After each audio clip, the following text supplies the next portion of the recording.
mess around with the men in black. The core and the boys, they want the cup back. Yeah, bursting with pride, with the burn on their hearts.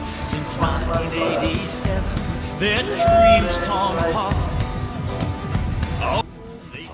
I have with me here Ketki Khare, a regular member of the Indian women's rugby team. Ketki, rugby and women, how does the combination work? Can women take up to rugby and play it well? What are the myths surrounding the sport so far with regards to women? Well, considering that we are the fairer sex and we are expected to not be very strong and tough, well, I would say that we probably play tougher than the guys. I mean, you should see us tackling, you should see us hitting.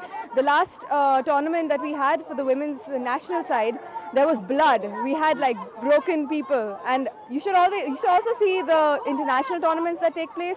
There's always like people lying down on the field after we are done with them. So yeah, I mean, we are definitely tough, and women can definitely play rugby. I mean, why not?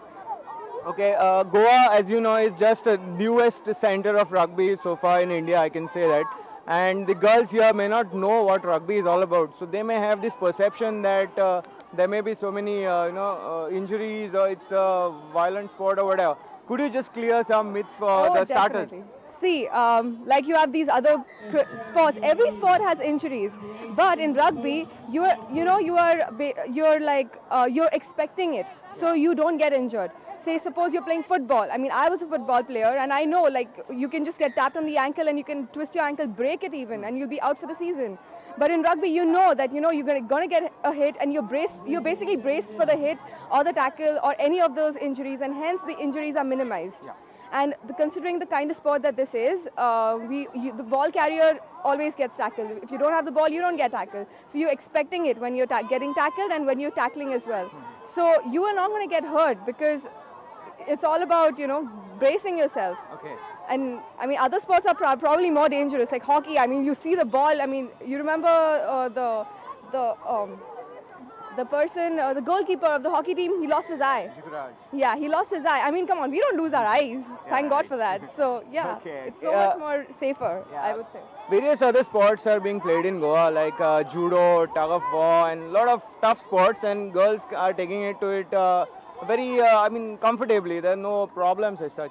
Now, GRFU, the Goa Rugby Football Union, has the plans to promote the sport in the state and go to the schools and get the girls interested. We saw in the clinic earlier today, girls having very exciting times in the preliminary clinic of rugby. Right. So how do you think we should go about it and go to the schools? How should we promote it? I think the people that should be targeted as supposed to be the athletes, and mostly athletes as in, I'm talking about athletes in general, like of all sports. And especially people who are into contact sports like boxing, judo, wrestling, they can like do this really well because it's all about contact, right? Okay. And we also saw you officiating and helping out the refs team here. So what sort of challenge is being a ref and compared to being a player for India? How does these two things, spur you on? Well, they're two completely different things. When you're playing, you're like a part of the game and everything. You have a lot of stress. You're under pressure, but at the same time, you're getting to hit, you're getting to whack, you're getting to tackle. Yeah. And that's actually the best part about the game that I like. So, and obviously scoring the tries. But when you're refereeing, you still get to be a part of the game.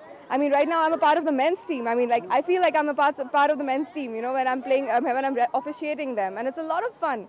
And it's a very different kind of satisfaction level that you get after, once you're done with a good game that you've refereed well and you feel good about yourself because, yeah, you refereed well. And you also do some coaching as well for schools? Yeah, I coach in schools whenever they have the school tournaments and, yeah, that's a lot of fun as well. It's a different kind of satisfaction level and it's very good. It's excellent, like exceptional. I think rugby is pretty much my whole life, playing, refereeing and coaching, so, yeah. Cool. There we have a complete rugby woman, a great role model for maybe the girls out there watching this program.